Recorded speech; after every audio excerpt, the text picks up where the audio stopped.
নমস্কার বন্ধুরা, আশা করি ভালো আছো, সুস্থ আছো। আজকে চলে এসেছি অসম্ভব স্বাদের চিকেন তেহারি রেসিপি নিয়ে। বিরিয়ানি অথবা পোলাও খেতে মন না চাইলে বাংলাদেশ ঢাকার জনপ্রিয় এই চিকেন তেহারি বানিয়ে খেতে পারো। আর এই চিকেন তেহারির বিশেষত্ব হলো এই রান্নাটা সর্ষের তেলেই করতে হবে। এটা বানানো ভীষণই সহজ। আর যারা কোনোদিনও চিকেন বিরিয়ানিও তৈরি করেনি তারাও কিন্তু এই রেসিপিটা ইজিলি বানিয়ে নিতে পারবে। এটা তৈরি করতে মশলা খুবই কম লাগে, আর দেখে অনেকটা বিরিয়ানির মতো লাগলেও বিরিয়ানির থেকে একদমই ডিফারেন্ট, একেবারেই অন্যরকম খেতে লাগে। আর এই চিকেন তেহারি খাওয়ার জন্য এর সাথে কোনো রকম সাইড ডিশ লাগে না। চলো তাহলে দেখে নাও আমি চিকেন তেহারি কি করে বানাই। সবার প্রথমে আমি গোবিন্দভোগ চাল নিচ্ছি 750 গ্রাম।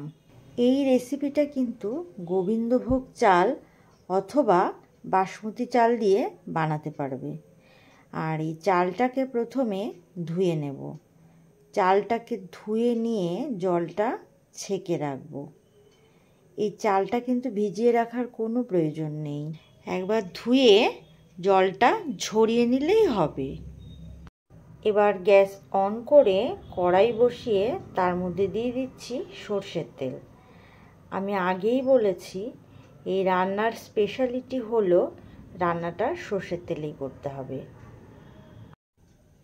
আর তেলটা খুবই কমই লাগবে।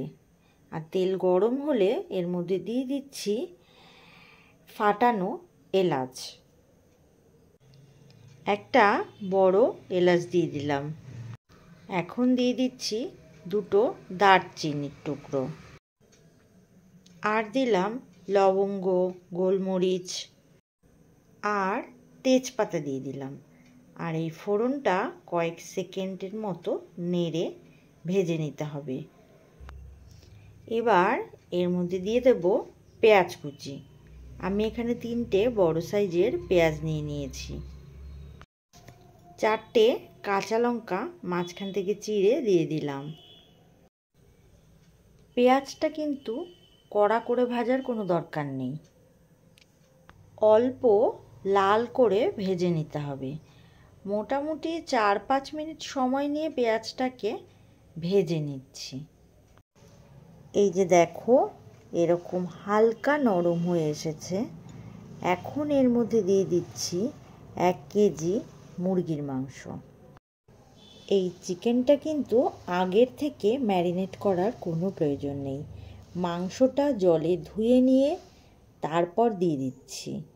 চিকেনটা খুব ভালো করে মিশিয়ে নিচ্ছি। এবারে চিকেনের মধ্যে দিয়ে দেব 1 চামচ আদা বাটা, আর দিয়ে দেব 2 চামচ রসুন বাটা, আর স্বাদ মতো নুন দিয়ে দিচ্ছি। 1 চামচ জিরে গুঁড়ো দিয়ে দিলাম, আর 1 চামচ লঙ্কার গুঁড়ো দিয়ে দিলাম, আর দিয়ে দিলাম 1 চামচ পরিমাণ চিনি। এই রান্নাতে কিন্তু আর কোনো রকম মশলাই দিচ্ছি না, ভীষণই সহজ বানানো। এই রান্নাতে খুব বেশি মশলা লাগে না, কিন্তু রান্নাটা খেতে খুবই দারুণ হয়। এবারে মাংসটা খুব ভালো করে কষিয়ে নিতে হবে।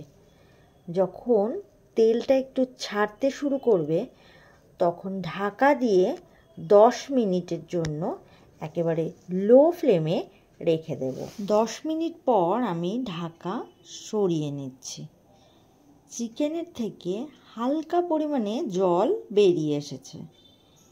এই সময় আমি দিয়ে দেব টক দই। আমি এখানে 3 টেবিল চামচ পরিমাণ টক দই ব্যবহার করেছি। এই টক দইটা দেওয়ার পর খুব ভালো করে চিকেনের সাথে মিশিয়ে নেব। এই রান্নাতে কিন্তু আলাদা করে জল দেওয়ার কোনো প্রয়োজন নেই। এই যে দইটা দিলাম এখান থেকেই চিকেনের থেকে অনেকটা জল বেরিয়ে আসবে। তাই আবারও ঢাকা দিয়ে দেব, আর ঢাকা দিয়ে 7-8 মিনিট রান্না করে নেব। এবার ঢাকা সরিয়ে নিয়ে দেখলাম চিকেনের থেকে অনেকটা জল বেরিয়ে এসেছে। এই জলেই কিন্তু চিকেনটা সিদ্ধ হবে, এর মধ্যে কোনো আলাদা জল দিতে হবে না। এই যে জলটা পুরো শুকিয়ে নিতে হবে, আর এই জলটা আছে, যতটা পরিমাণে জল আছে সেটা যতক্ষণ না পর্যন্ত তেল থেকে আলাদা হচ্ছে ততক্ষণ চিকেনটাকে খুব ভালো করে রান্না করে নিতে হবে। আমি এখানে 15 মিনিট খুব ভালো করে কষিয়ে রান্না করেছি। চিকেনের মধ্যে যে জলটা ছিল সেটা সম্পূর্ণ শুকিয়ে তেলটা আলাদা হয়ে গেছে। এই যে চিকেনের জলটা সম্পূর্ণ শুকিয়ে নিয়েছি, শুধু তেলটা থাকবে। এবারে এর মধ্যে দিয়ে দিলাম 1/2 চামচ পরিমাণ গরম মশলা গুঁড়ো আর 1 চামচ পরিমাণ কেওড়া জল দিয়ে দিলাম। এখন এই সব কিছু ভালো করে মিশিয়ে নিলাম। আমাদের তেহারির জন্য চিকেন কিন্তু একেবারেই রেডি। এটাকে সাইডে রেখে দেব, আর একটা অন্য কড়াই গ্যাসে বসিয়ে দিয়েছি, আর তার মধ্যে 1 টেবিল চামচের মতো সর্ষের তেল দিয়ে দেবো। আর এই যে চিকেনটা রান্না করলাম, এই চিকেন থেকে যে তেলটা বেরিয়ে এসেছে সেই তেলটাই এখানে দিয়ে দিচ্ছি।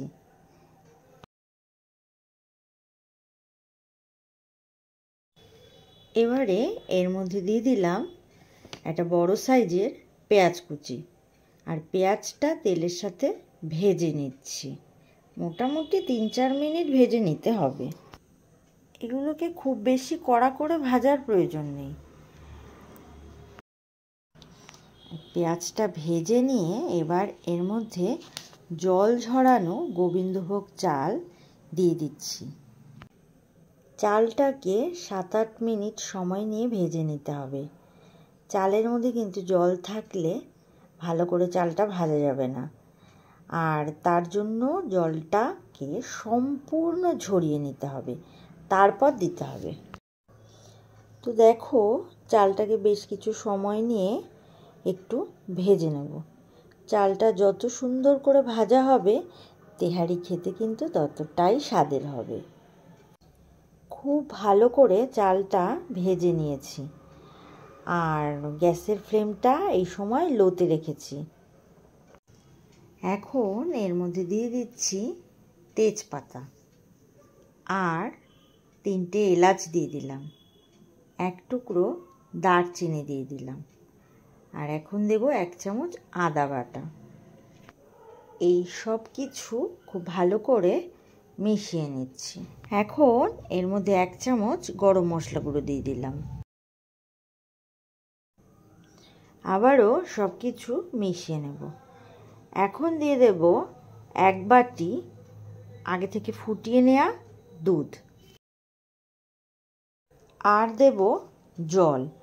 আমি এখানে 5 বাটি জল দিচ্ছি, কারণ এখানে বাটি মেপে 3 বাটি চাল দিয়েছি, আর সেই বাটিটার 1 বাটি দুধ আর 5 বাটি জল মিলিয়ে 6 বাটি দুধ আর জল দিলাম। মানে তুমি যতটা চাল নেবে তার ডবল জল দিতে হবে, আর এই জলটা গরম জল দেবে। আর জল কিন্তু মাঝখানে আর জল দেয়া যাবে না, প্রথমেই জলটা দিয়ে নিতে হবে।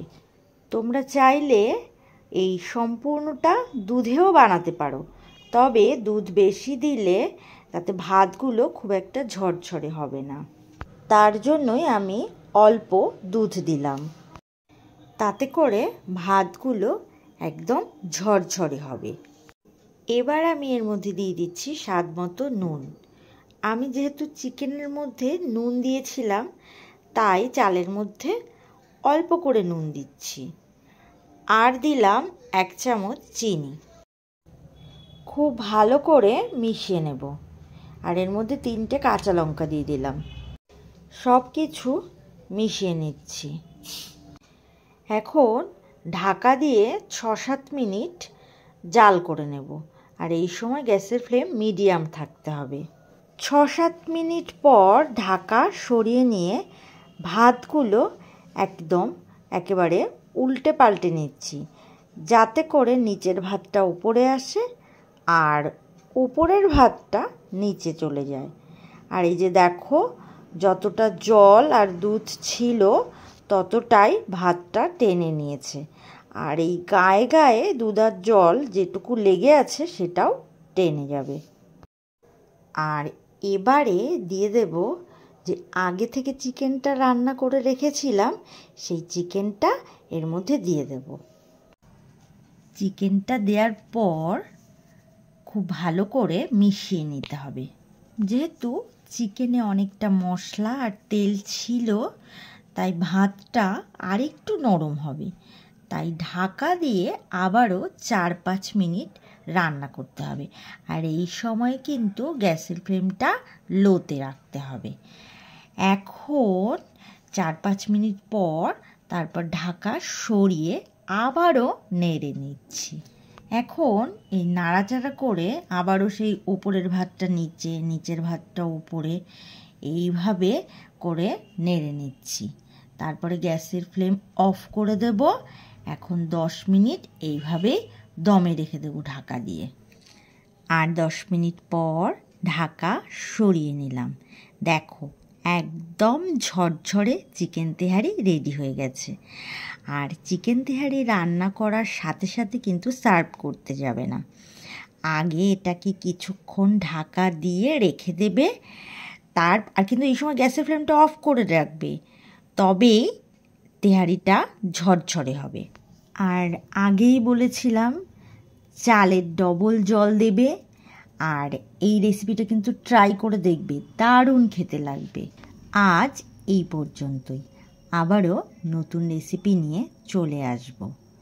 সুস্থ থাকো, ভালো থাকো।